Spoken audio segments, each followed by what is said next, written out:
हाँ तो बच्चों, कैसे हो आप? आई होप आप सभी अच्छे होंगे और आपकी जो तैयारी चल रही होगी वो शानदार चल रही होगी।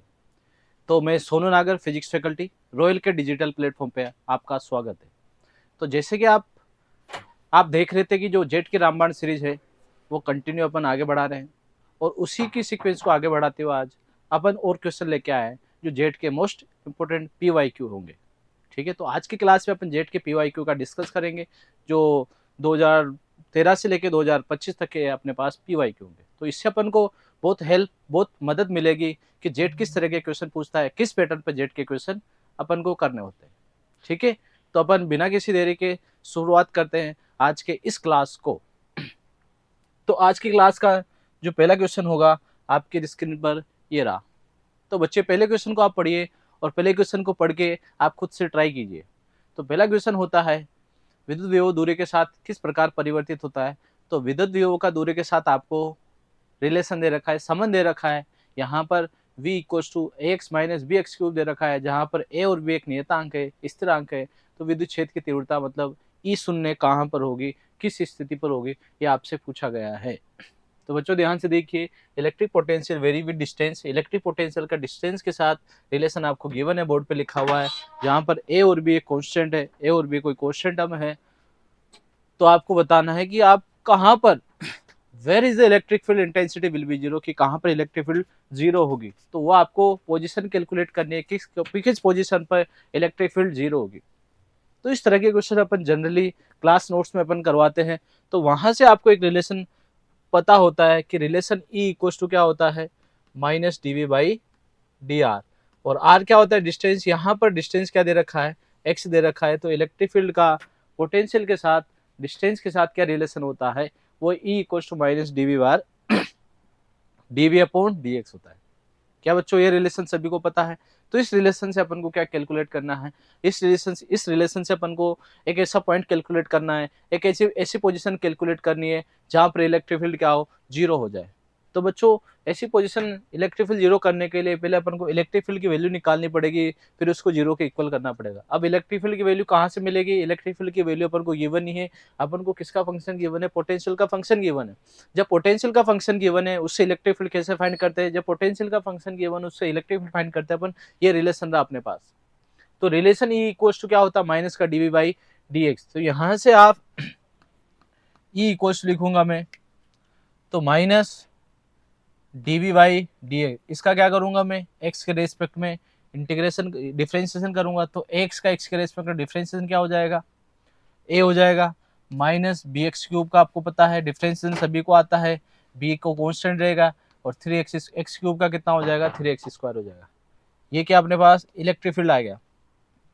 ठीक है बच्चों, अब इलेक्ट्रिक फील्ड को क्या करना है, आपको इलेक्ट्रिक फील्ड को जीरो करना है, क्योंकि इलेक्ट्रिक फील्ड जीरो है अपने पास, अपन को पॉइंट निकालना है। तो इलेक्ट्रिक फील्ड को क्या पुट कर दो, शून्य बोल रखिए। इलेक्ट्रिक फील्ड किस पोजीशन पर इलेक्ट्रिक फील्ड शून्य होगी, ये आपको फाइंड करना है। पोजीशन मतलब एक्स, एक्स क्या है, पोजीशन है जो क्या हो रही है, वेरी कर रही है।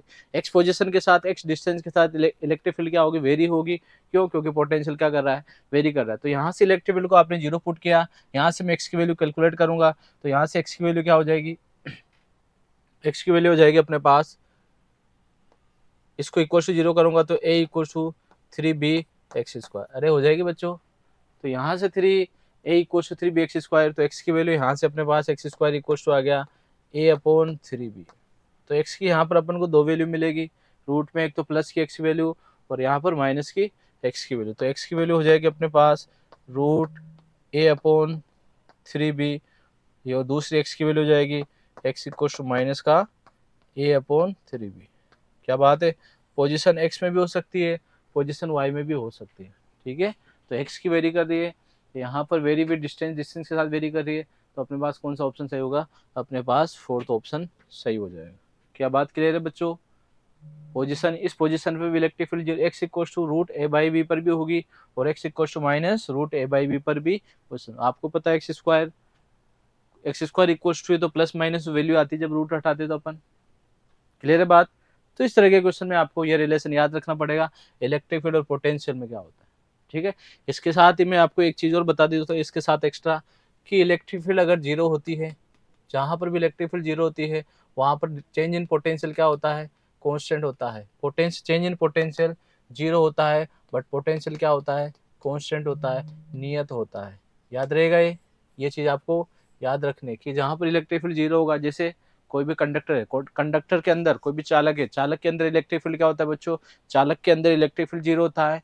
तो इलेक्ट्रिक फील्ड अंदर जीरो होता है तो वहां पर पोटेंशियल क्या रहेगा, पोटेंशियल वहां का कांस्टेंट रहेगा। तो याद रहेगा, जहां पर इलेक्ट्रिक फील्ड जीरो होता है, जिस सतह पर इलेक्ट्रिक फील्ड जीरो होता है, वहां पर पोटेंशियल क्या रहता है, वहां का पोटेंशियल नियत रहता है।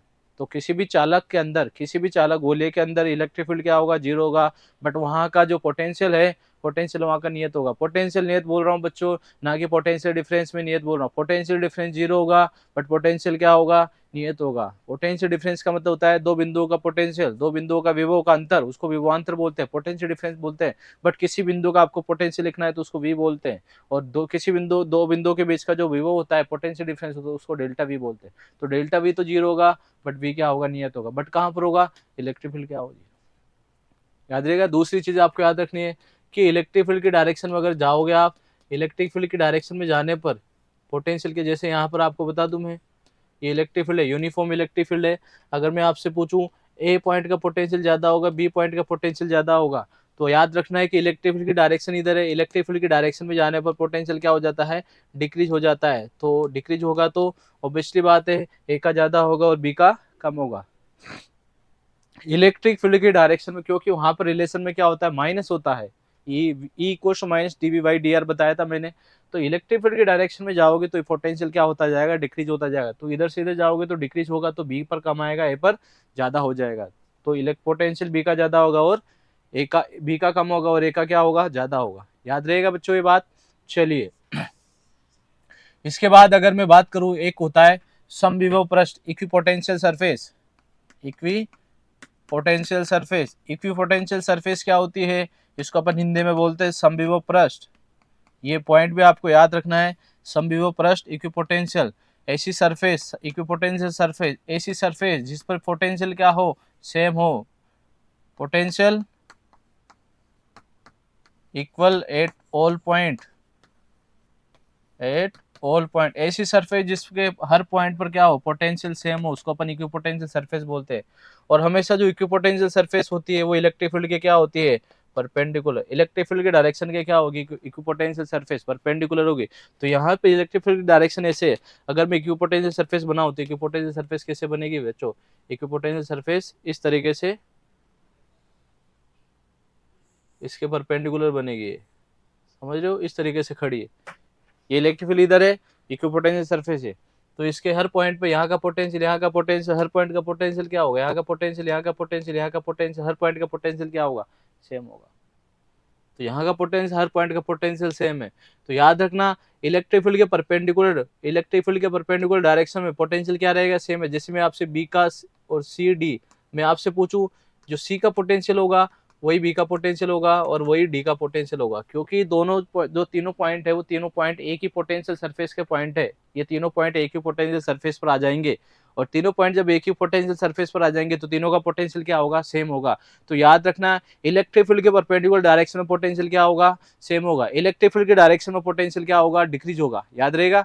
तो यहाँ पर अगर मैं एक ब्रीफ में आपको समझाऊं, तो अगर मैं आपसे पूछूं, ये ए पॉइंट है, ये बी पॉइंट है और ये सी पॉइंट है, सी इसके जस्ट ऊपर है, ठीक है। तो ए का पोटेंशियल ज्यादा होगा, बी का कम होगा, पर बी का किसके इक्वल होगा, सी के इक्वल होगा। बी और सी का क्या होगा, सेम होगा, और बी का कम होगा, किससे कम होगा, ए से कम होगा। ये बात आपको याद रखनी है। इक्विपोटेंशियल सरफेस, समविभव पृष्ठ। समविभव पृष्ठ क्या होती है, विद्युत क्षेत्र के परपेंडिकुलर पृष्ठ, विद्युत क्षेत्र की दिशा के परपेंडिकुलर आप कोई पृष्ठ बनाओगे, उस पृष्ठ पर विद्युत विभव क्या होगा, सेम होगा। और जहां पर विद्युत विभव सेम होता है, जिस पृष्ठ पर विद्युत विभव सेम होता है, उस पृष्ठ का हर बिंदु पर विभव सेम होगा। इसका मतलब उस बिंदु पर, उस पृष्ठ पे अगर आप कोई भी बिंदु लोगे तो उस पृष्ठ पे कोई भी दो बिंदु लोगे तो दोनों बिंदुओं का जो विभवांतर होगा वो जीरो होगा। जहां पर विभवांतर जीरो होता है, एक बिंदु से दूसरे बिंदु का विभवांतर जीरो होता है, इसका मतलब एक बिंदु से दूसरे बिंदु तक किसी आवेश को ले जाने में कोई कार्य नहीं करना पड़ता है। ये भी आपको याद रखना है कि जो कार्य होता है, कार्य क्या होता है, क्यू डेल्टा वी होता है, क्यू डेल्टा वी, कि एक आवेश को, एक बिंदु जिसका विभव V1 है, दूसरा V2 है, तो V1 से V2 ले जाने में कितना कार्य करना पड़ेगा यहाँ पर एक बिंदु से दूसरे बिंदु, जिन दोनों बिंदुओं का विभव अगर समान है तो डेल्टा V0 तो कार्य भी जीरो। तो समविभव पृष्ठ पे दो बिंदुओं से समविभव पृष्ठ में किसी एक बिंदु से दूसरे बिंदु तक किसी आवेश को ले जाने पर कौन कितना कार्य करना पड़ेगा? कोई भी कार्य नहीं करना पड़ेगा। समझ गए बात? क्योंकि समविभव पृष्ठ ऐसा पृष्ठ होता है जिनमें किन्हीं भी दो बिंदुओं पर विभव क्या होगा? सेम होगा। और जब विभव सेम होगा तो विभवांतर क्या होगा? जीरो होगा। जब विभवांतर जीरो होगा तो कोई कार्य नहीं करना पड़ेगा। किसी भी आवेश को एक बिंदु से दूसरे बिंदु तक ले जाने में जो कार्य करना पड़ता है, कार्य करना पड़ेगा। क्यों करना पड़ेगा? क्योंकि वहां पर कुछ ना कुछ विभवांतर होगा, विभव में अंतर होगा, तभी कार्य कर। तो ये भी क्वेश्चन है कि समविभव पृष्ठ पे किसी एक आवेश को दूसरे एक बिंदु से दूसरे बिंदु तक ले जाने में कितना कार्य होगा? तो शून्य कार्य होगा। ठीक है, तो एक ही क्वेश्चन से मैंने बहुत सारे पूरे आप उसके आसपास के रिलेटेड जितने भी क्वेश्चन इंपॉर्टेंट बन सकते थे वो मैंने आपको डिस्कस कर लिए। क्या बात क्लियर है बच्चों? तो नेक्स्ट क्वेश्चन आपके स्क्रीन पर ये रहा। ये सब जेट के अपन पीवाईक्यू कर रहे हैं, मोस्ट इंपोर्टेंट पीवाईक्यू, जिसे चांस है कि दोबारा ये भी इस टाइप का कंसेप्ट रिपीट हो सकता है। तो नेक्स्ट क्वेश्चन देखिए। नेक्स्ट क्वेश्चन में आपको दे रखा है सी और एल। सी आपको कैपेसिटेंस होता है, धारिता होती है। एल आपको जानते इंडक्टेंस होता है। तो यहाँ पर सी और एल की प्रतिघात इंपेडेंस दे रखा है, मतलब ये कैपेसिटर का दे रखा है। तो इंपेडेंस मतलब प्रतिघात मतलब एक्सी दे रखा है। कितना दे रखा है? 250 ओम। एक्सएल कितना दे रखा है? 220 ओम। और आर कितना दे रखा है? रेजिस्टेंस आपको दे रखा है 40 ओम। तो एलसीआर सर्किट की प्रतिबाधा जेड का मान आपसे पूछा है। क्या पूछा है? Impedance of series. किसमें लगे हुए? सब सीरीज में लगे हुए। तो ये चीज आपको पता होनी चाहिए कि जब तीनों सर्किट हो तो तीनों सर्किट में जेड कैसे निकालते हैं। जेड निकालने का फॉर्मूला आपको पता होना चाहिए, एक्सएल माइनस एक्ससी का स्क्वायर प्लस आर स्क्वायर। क्या ये जेड का फॉर्मूला होता है? बोलिए प्रतिघात। एक्सएल माइनस एक्ससी का square plus R square. XL कितना है? एक्सएल आपको यहाँ पर, हाँ एक्सएल बोलो एक्ससी बोलो, वो प्लस माइनस अपन को यहाँ पर क्योंकि स्क्वायर है तो वैल्यू क्या आएगी? ओवरऑल पॉजिटिव आएगी। तो 250 माइनस 220, 220 माइनस 250 भी करोगे तो -30। बाहर क्या है? स्क्वायर है तो कोई फर्क नहीं पड़ेगा। कितना आ जाएगा? ये अपने पास आ जाएगा 30 का स्क्वायर। कितना आ जाएगा अंदर? 30 का स्क्वायर प्लस 40 का स्क्वायर। वो जो ज्यादा होता है उसमें से कम को माइनस करना होता है। यहाँ पर कौन ज्यादा है? यहाँ पर एक्सी ज्यादा है तो आप एक्सी माइनस एक्सी लिखोगे, कोई फर्क नहीं पड़ेगा उस चीज से, क्योंकि स्क्वायर लगा हुआ है। बाहर क्या आ जाएगा? पॉजिटिव वैल्यू आएगी। तो यहाँ से देखिए कितना आ जाएगा? 50 ओम। जब इसको सोल्व करोगे तो कितना आएगा? 50 ओम। तो जेड की वैल्यू कितनी हो जाएगी? 50 ओम हो जाएगी बच्चों। तो इस तरीके से आपको जेड का फॉर्मूला दिखाना। ठीक है, अगर यहाँ पर एक कंडीशन होती है रेजोनेंस की कंडीशन। रेजोनेंस की कंडीशन क्या होती है? रेजोनेंस की कंडीशन का पता कब लगेगा? जब एक्सएल इक्वल्स टू एक्ससी हो। जब एक्सएल और एक्ससी की वैल्यू क्या हो तो वहां पर क्या होगा? रेजोनेंस होगा, अनुनाद होगा। और जब अनुनाद होता है तो आपको पता है अनुनाद होगा तो जेड किसके इक्वल होता है? आर के इक्वल होता है। क्यों? क्योंकि जेड की वैल्यू क्या लिखते हैं अपन बच्चों? जेड की वैल्यू लिखते हैं रूट एक्सएल माइनस एक्ससी का square plus R square. Root लगाते हैं तो एक्सएल और एक्ससी क्या है? कैंसिल हो जाएंगे, क्योंकि दोनों इक्वल है। दोनों इक्वल कब होंगे? जब अनुनाद होगा। तो अनुनाद के लिए कंडीशन ये होती है एक्सएल इक्वल टू क्या होगा? एक्ससी होगा। तो कैंसिल हो जाएंगे तो जेड की वैल्यू क्या आ जाएगी? आर की इक्वल आ जाएगी। याद रहेगा। और अनुनाद के लिए अनुनाद आवर्ती पूछी जाती है। एक्सएल को अपन लिखते हैं 1/ओमेगा सी। लिखते हैं क्या बच्चों? एक्सएल होता है ओमेगा सी और एक्सएल होता है ओमेगा एल।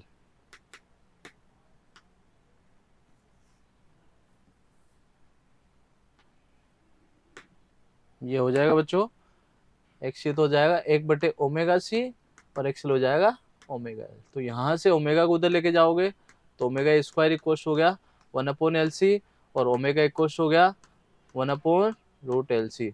और ओमेगा एक कोणीय आवृत्ति होती है।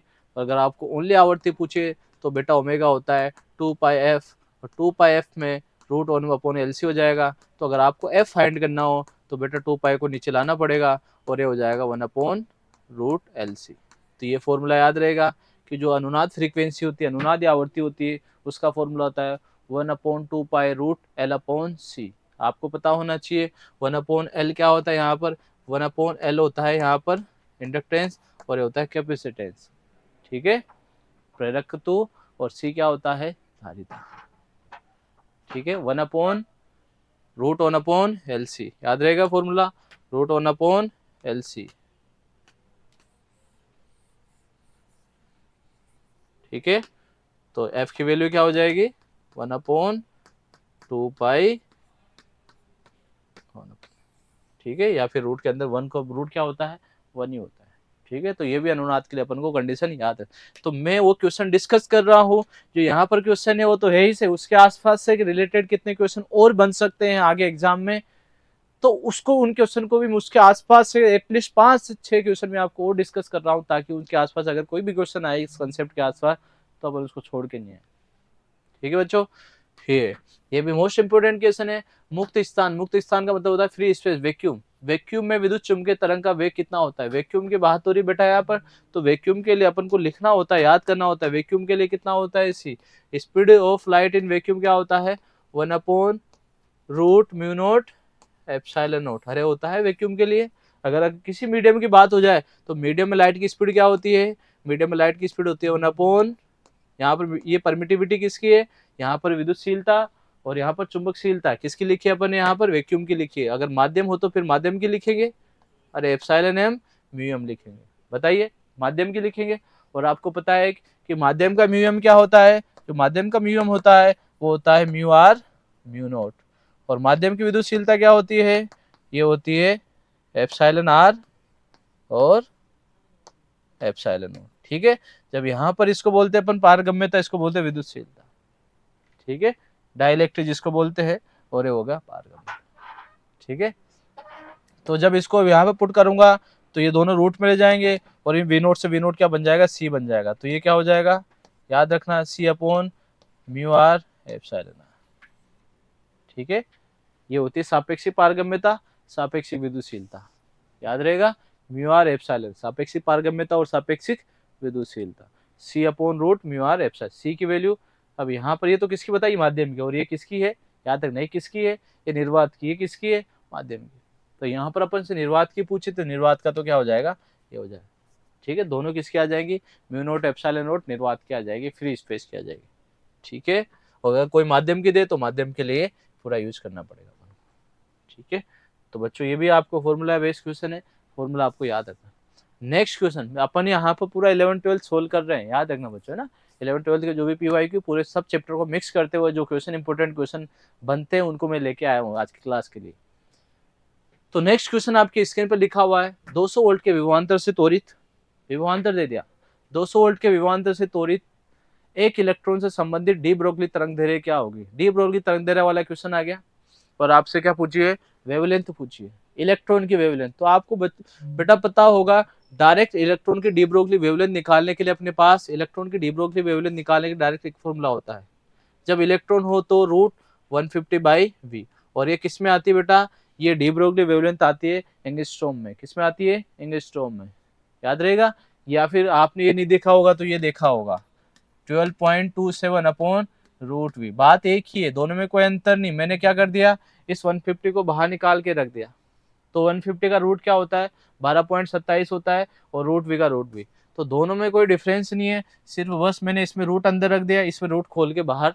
150 का रूट कितना होता है? 12.27। ठीक है, लेमडा की वैल्यू यहाँ पर आपको फाइंड करनी है, तो यहाँ पर इससे सोल्व कर लेते हैं अपन। लेमडा 150 अपॉन कितना हो जाएगा? ये V की वैल्यू कितना दे रखी है? 200। जब इसको सोल्व करूंगा तो √3/4 आएगा, अंदर 3/4 आएगा, और 3/4 का √3, 4 का बाहर कितना हो जाएगा? 2। इसकी वैल्यू होती है, ये किस में आएगा? सब एंगस्ट्रॉम में आ रहा है, यहाँ पर एंगस्ट्रॉम लगा। √3 की वैल्यू होती है 1.73 डिवाइड बाई 2। जब इसको सोल्व करोगे आप तो आपके पास आएगा अप्रोक्सीमेट 0.86 या 87। कितना आएगा? 0.86 या 87। पर ये किस में दे रखा है आपको? ये आपको दे रखा है एंगस्ट्रॉम में। किस में दे रखा है? एंगस्ट्रॉम। वो पूछा किस में गया है? पीछे देखो, यूनिट देखो, यूनिट का बहुत ही बड़ा इंपॉर्टेंट रोल होता है। यूनिट किस में दे रखा है? नैनोमीटर में। तो नैनोमीटर का मतलब होता है 10⁻⁻⁹ और एंगस्ट्रॉम का मतलब होता है 10⁻⁻। तो इससे एक जीरो निकाल के उसको देना पड़ेगा। तो यहाँ पर कितना हो जाएगा? जब इससे एक जीरो निकालेंगे तो और जीरो कम हो जाएगा इसके पास, और ये कितना हो जाएगा? और जीरो -10 को 1 देने के तो कितना हो जाएगा? -9 हो जाएगा। तो -9 का मतलब नैनोमीटर हो जाएगा बच्चों। अरे होगा क्या? तो 0.86 नैनोमीटर या 0.87 नैनोमीटर एक ही ऑप्शन बन रहा है इसके आसपास, तो ये हो जाएगा। ठीक है, तो ये बात समझ में आई। यहाँ से एंगस्ट्रॉम को अपन नैनोमीटर में, क्योंकि एंगस्ट्रॉम का मतलब 10⁻⁻10, और उसको किस में बदलना है? नैनोमीटर। तो एक जीरो और देना पड़ेगा, उसको कहाँ से दूंगा? इससे निकाल के दे दे तो इसके पास ऑलरेडी कमी हो जाएगी। ठीक है, पहले से एक जीरो की इसके पास कमी हो जाएगी। तो इस तरह से अपन को यहाँ पर ये याद रखना है। ठीक है बच्चों, तो इस तरीके से इलेक्ट्रॉन के लिए बहुत इंपॉर्टेंट है, इलेक्ट्रॉन के लिए डी ब्रोगली तरंग दैर्ध्य।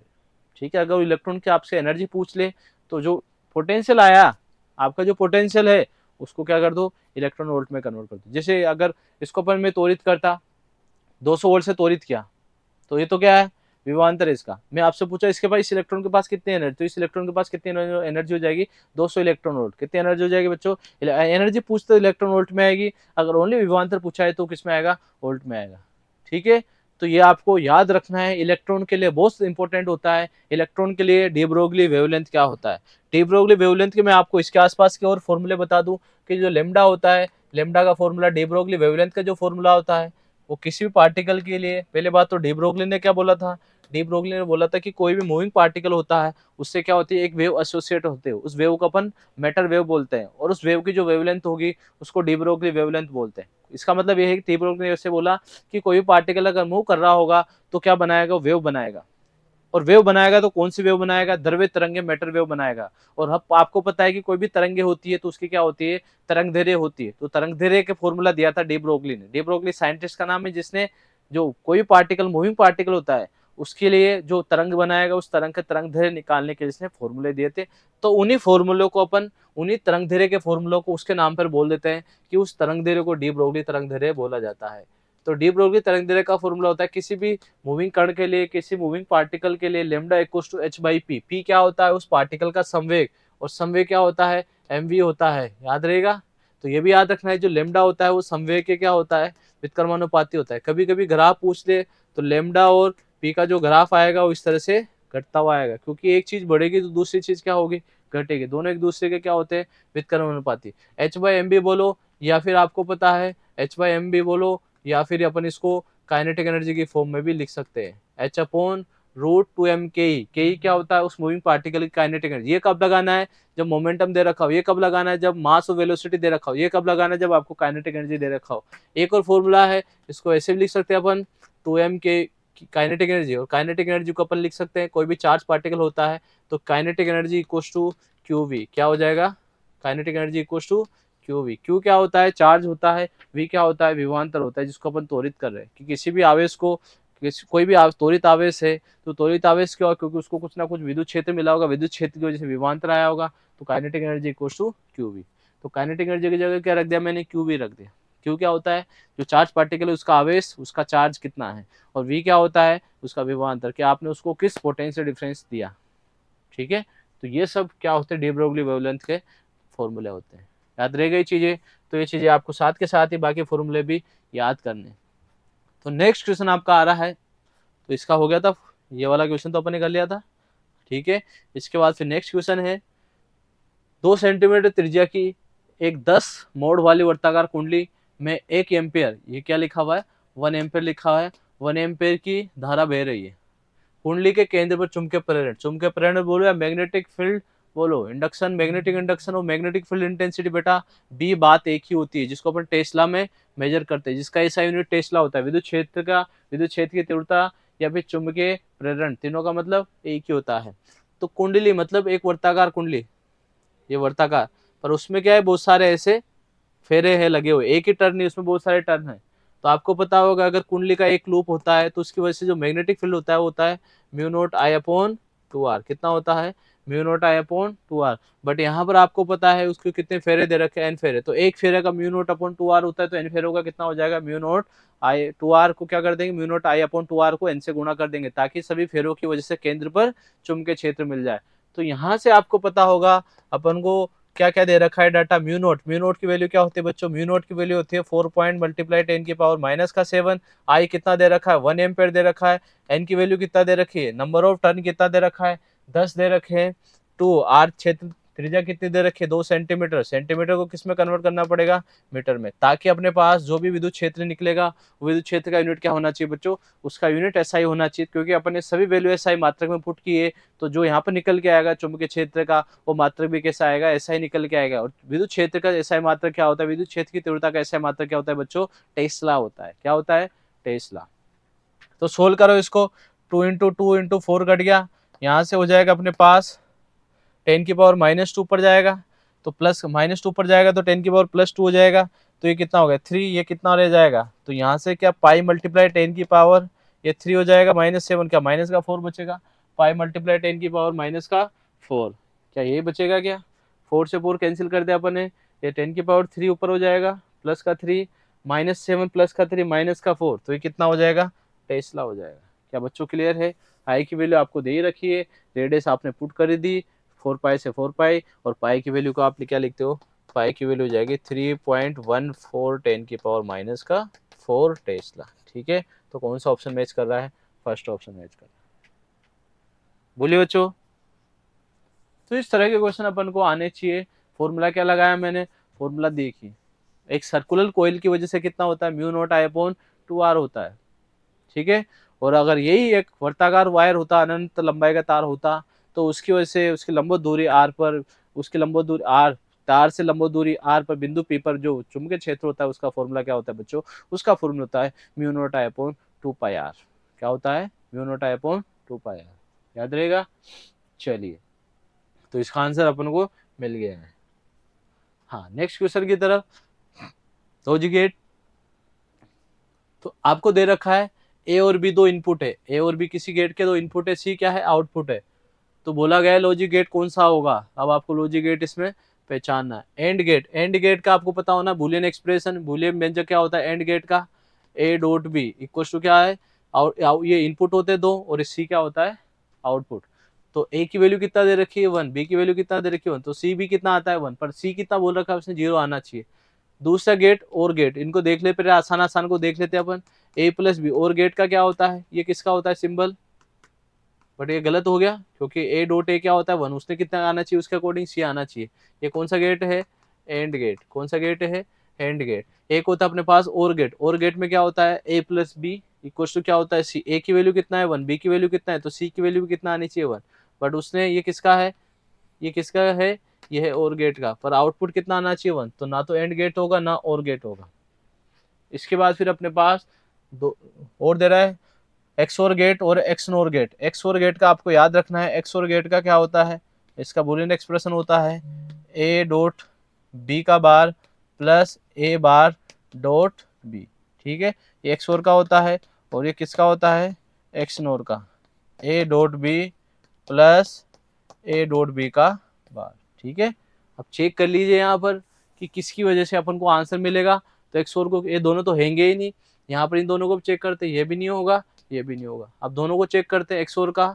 अब ए की वैल्यू कितना दे रखी है, ए की वैल्यू यहाँ पर जब आप पुट करोगे तो ए की वैल्यू कितना है 1, और बी बार है, बी कितना है 1, तो बी का बार कितना होता है 0, ए कितना, ए का बार कितना हो जाएगा 0, बी की वैल्यू कितना दे रखे 1, तो यहाँ से आपको क्या मिलेगा 1.0 0 हो जाएगा, और इधर 0 प्लस 0 क्या होता है 0 होता है। ठीक है, 0 प्लस 0 क्या होता है 0 होता है। इसको भी चेक करते हैं, इसका मतलब अकॉर्डिंग तो आंसर ये बन रहा है, पर इसको भी चेक कर लो आप। 1.1 ए की वैल्यू 1, बी की वैल्यू 1, और यहाँ पर बार है दोनों का, 1.1 क्या हो जाएगा 1.1 1 हो जाएगा, उसका बार क्या हो जाएगा 0, तो 1 प्लस 0 क्या होगा 1 होगा, तो अपन को क्या चाहिए 0 चाहिए, तो कौन सा ऑप्शन मैच कर रहा है, अपने पास हो जाएगा सेकेंड ऑप्शन। ठीक है, तो बूलियन एक्सप्रेशन याद रख लो आप, इसमें काम हो जाएगा। ठीक है, XOR AND gate OR gate NAND gate NOR gate. ठीक है, तो इनके आपको पता होनी चाहिए। ठीक है बच्चों, तो नेक्स्ट क्वेश्चन की तरफ अपन आगे बढ़ते हैं। नेक्स्ट क्वेश्चन में आपको दे रखा है, जब किसी तरल पदार्थ का तापमान बढ़ाया जाए तो पृष्ठ तनाव, तो याद रखना पृष्ठ तनाव का मतलब होता है, पृष्ठ तनाव का मतलब होता है कि जो कोएसिव फोर्स होता है, ससंजक बल होता है, ससंजक बल आपस में क्या करते हैं कोएसिव। पृष्ठ तनाव का मतलब होता है कि जो समान प्रकृति के होंगे, समान प्रकृति के जो अणु होंगे वो क्या करते हैं, वो एक दूसरे को अट्रैक्ट करते हैं, वो क्या करेंगे वो एक दूसरे को अट्रैक्ट करेंगे। तो इसका मतलब जब जितना ज्यादा उनके बीच में ससंजक बल लगेगा उतना ही ज्यादा उनके क्या होगा पृष्ठ तनाव की वैल्यू होगी, सरफेस टेंशन की वैल्यू उतनी होगी। और जब यहाँ पर टेम्परेचर बढ़ा, तो सोचिए आप जब टेम्परेचर बढ़ाएंगे तो अणुओं की क्या होगी दूरियां बढ़ेगी, दूरियां बढ़ेगी तो उनके बीच में लगने वाला ससंजक बल क्या हो जाएगा कम हो जाएगा, और ससंजक बल कम हो जाएगा तो पृष्ठ तनाव का मान क्या हो जाएगा घट जाएगा। तो याद रखना किसी तरल पदार्थ का तापमान बढ़ाने पर पृष्ठ तनाव में क्या आती है कमी आती है, याद रहेगा। पृष्ठ तनाव क्या होता है, तापमान बढ़ाने पर, किसी भी द्रव का तापमान बढ़ाने पर पृष्ठ तनाव क्या होता है बच्चों डिक्रीज होता है। ये आपको इम्पोर्टेंट है, ये याद रखना है। तापमान बढ़ाने पर पृष्ठ तनाव क्या हो जाता है, डिक्रीज हो जाता है। इसके बाद नेक्स्ट क्वेश्चन आपके पास है, एक सर्कस में एक समान ऊर्ध्वाधर तल में त्रिज्या आर के वर्ताकार ट्रैक पर सवारी करता है। ट्रक के उच्चतम बिंदु पर न्यूनतम वेग क्या हो? ट्रक के उच्चतम बिंदु पर, ट्रैक जो ट्रैक बना हुआ है उसके उच्चतम बिंदु पर न्यूनतम वेग आपसे पूछा है कि मिनिमम वेग वहां तक उसको कितना होना चाहिए। तो चलिए, क्वेश्चन इस तरीके से कि सर्कस का खेल हो रहा है, वहां पे सर्कस चल रहा है, इस तरीके से वर्ताकार पथ में ऊर्ध्वाधर ऐसे घूम रहा है, ठीक है। ये सर्कस में ऐसे कोई रिंग है, उस पर कोई वो चल रहा है सवार, कोई राइडिंग कर रहा है साइकिल से, वो कैसे कर रहा है। तो यहाँ पर और यहाँ पर आपसे क्या पूछा है कि उच्चतम बिंदु पर न्यूनतम वेग। तो ये आपको पता होना चाहिए, अगर ये पूरा साइकिल कंप्लीट करेगा तो इसका खुद का वेग कितना होना चाहिए। पूरा साइकिल कंप्लीट कराने के लिए मिनिमम कितना वेग होना चाहिए, मिनिमम यहाँ पर वेग होना चाहिए, वेग का मान √2 GR √5 GR से क्या होना चाहिए, ज्यादा, इसके इक्वल या फिर ज्यादा होना चाहिए। जो वेग होना चाहिए और √5 GR से ज्यादा या फिर उसके इक्वल होना चाहिए, ठीक है। √5 GR से ज्यादा या फिर उसके इक्वल होना चाहिए, तब जाके वो यहाँ तक पहुंचे। √5 GR होगा तो अगर यहाँ पर √5 GR देते हो तो यहाँ तक पहुंच जाएगा जस्ट कंप्लीट। उससे ज्यादा दोगे तो कंप्लीट करेगा जी। पर अगर आपने वेग √5 GR से कम दिया है, अगर वेग √5 GR से कम दिया है, जो वेग का मान है √5 GR, यहाँ पर अपन को थोड़ा इसको करेक्ट करना पड़ेगा। जो वेग होता है वो वेग क्या होगा, जो दिया गया वेग है वो वेग क्या होगा, √5 GR या उससे ज्यादा, तब जाके वो कंप्लीट करेगा। For complete circle, circle complete के लिए कंडीशन होती है कि यहाँ पर आपको अगर सर्कल कंप्लीट कराना है तो इस पॉइंट पर आपको वेग कितना देना पड़ेगा, √3 GR या उससे ज्यादा या उसके बराबर। यहाँ पर जब कंप्लीट कराना है तो यहाँ पर जो न्यूनतम वेग होगा वो कितना होगा, वेग आपका यहाँ पर √GR या उससे ज्यादा। पर आपसे न्यूनतम पूछा है, क्या पूछा है, न्यूनतम, और कहाँ पूछा है, उच्चतम बिंदु पर। तो उच्चतम बिंदु पर न्यूनतम वेग कितना होना चाहिए, उच्चतम बिंदु पर न्यूनतम वेग कितना होना चाहिए, √GR होना चाहिए। अगर वही निम्नतम बिंदु पर पूछ लेता न्यूनतम वेग तो कितना होगा, √5। अगर वो क्षैतिज दिशा में पूछ लेता तो कितना होता, √3 GR। याद रहेगा, निम्नतम बिंदु पर किसी भी सर्कल को कंप्लीट करने के लिए निम्नतम बिंदु पर जो नीचे बॉटम पॉइंट होता है उस पर मिनिमम वेग कितना होता है, √5 GR।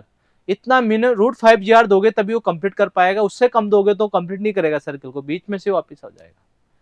पर मिनिमम √5 GR दोगे तो कंप्लीट करेगा, उससे ज्यादा दोगे तो कंप्लीट करेगा, इससे ऑब्वियसली बात है, पर उससे कम पे काम नहीं चलेगा।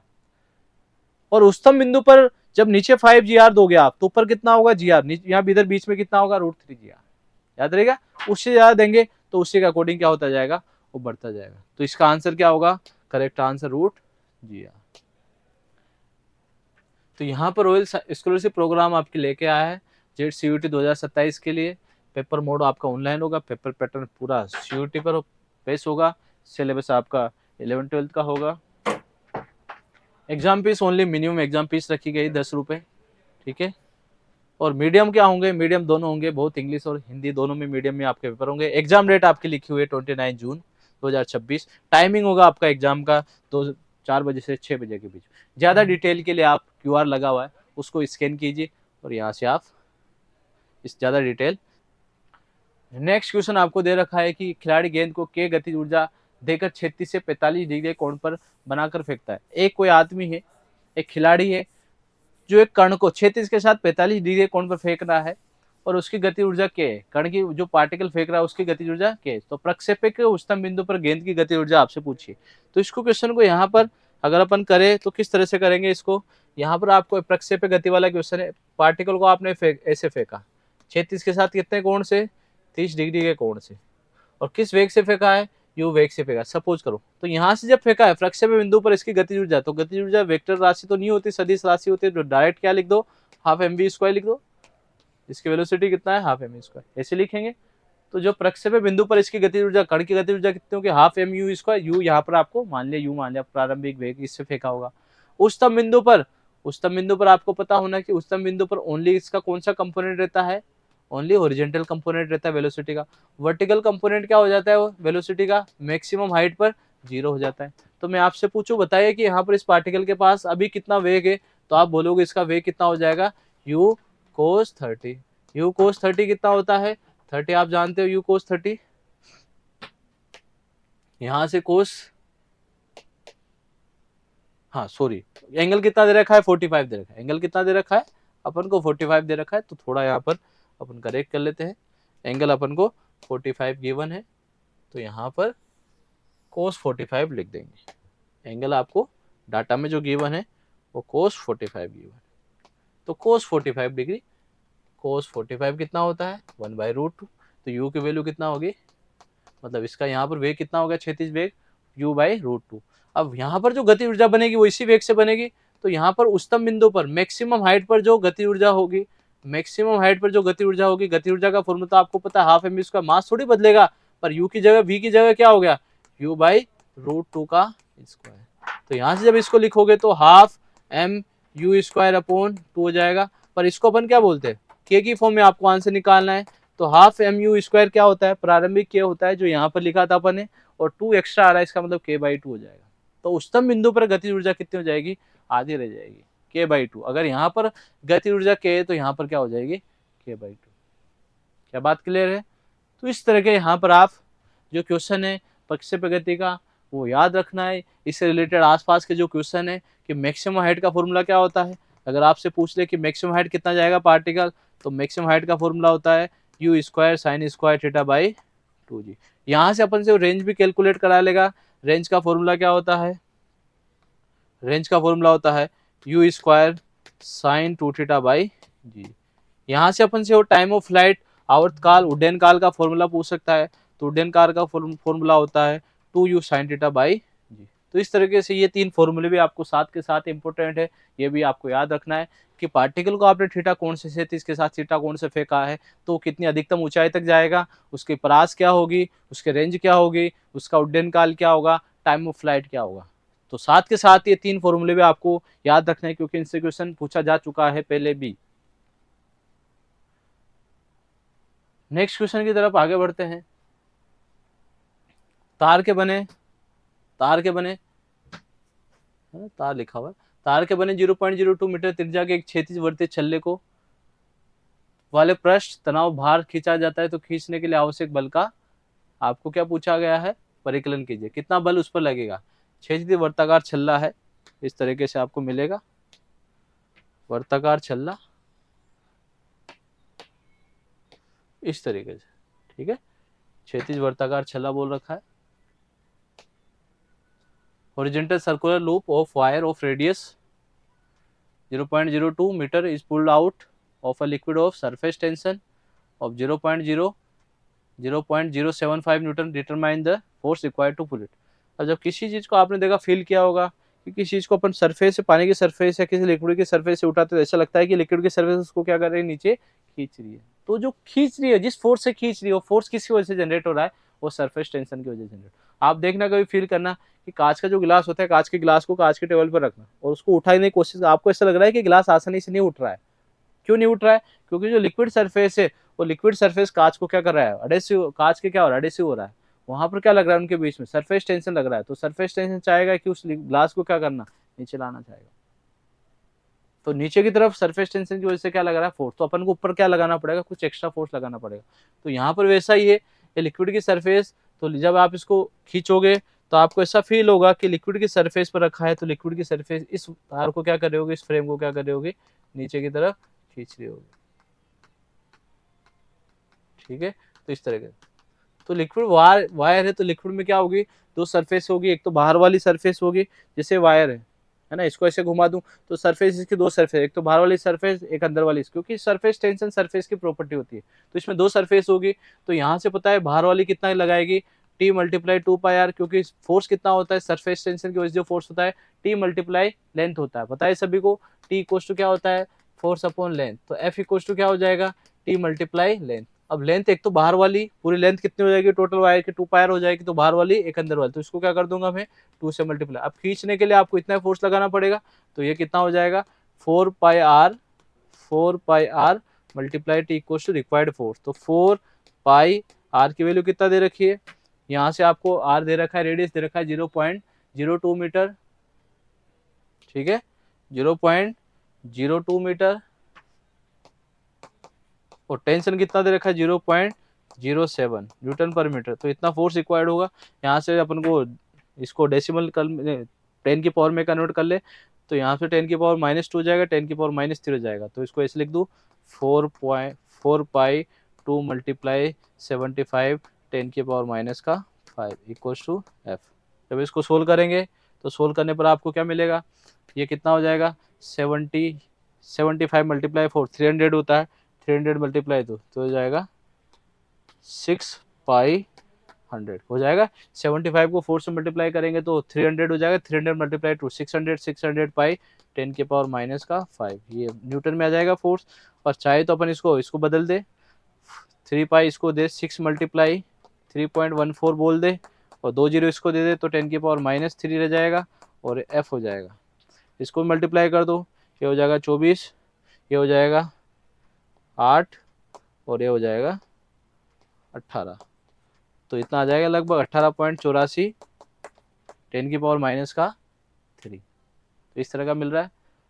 अब 10 की पावर -3, अब यहाँ पर 18.84, इसको मैं ऐसे बोलना सकता हूँ 10 की पावर -2 की फॉर्म में बोल रखा है, 10 की पावर -2 की फॉर्म में दे रखा है, इसको थोड़ा कन्वर्ट कर दे अपन। ये 18.84 दे रखा, अपना आंसर तो ये आया 18.84 10 की पावर -3। एक डेसिमल यहाँ से निकालूँ, तो एक डेसिमल यहाँ से निकालूंगा तो इसके पास एक ज़्यादा, एक मतलब इसके पास एक बढ़ जाएगा, +1 कर दूंगा तो ये क्या हो जाएगा 1.884 10 की पावर -2, ऐसे लिख सकता हूँ। तो कौन सा ऑप्शन हो जाएगा इसमें अपने पास, फर्स्ट ऑप्शन हो जाए। तो ये सब जेट के PYQ है, तो ये भी आपको याद रखना है कि ऐसा क्वेश्चन भी एक्सपेक्टेड कर सकते हैं अपन। बताइए बच्चों, तो आई होप ये आपको क्लास अच्छी लगी होगी, ये आपके लिए बहुत मददगार होगी, बहुत हेल्पफुल होगी। तो आप बने रहिए, इसी सीक्वेंस में अपन नेक्स्ट चैप्टर अपन कल लेके आएंगे। तो आज के लिए बस इतना ही, मिलते हैं अपन नेक्स्ट क्लास में कल। ओके।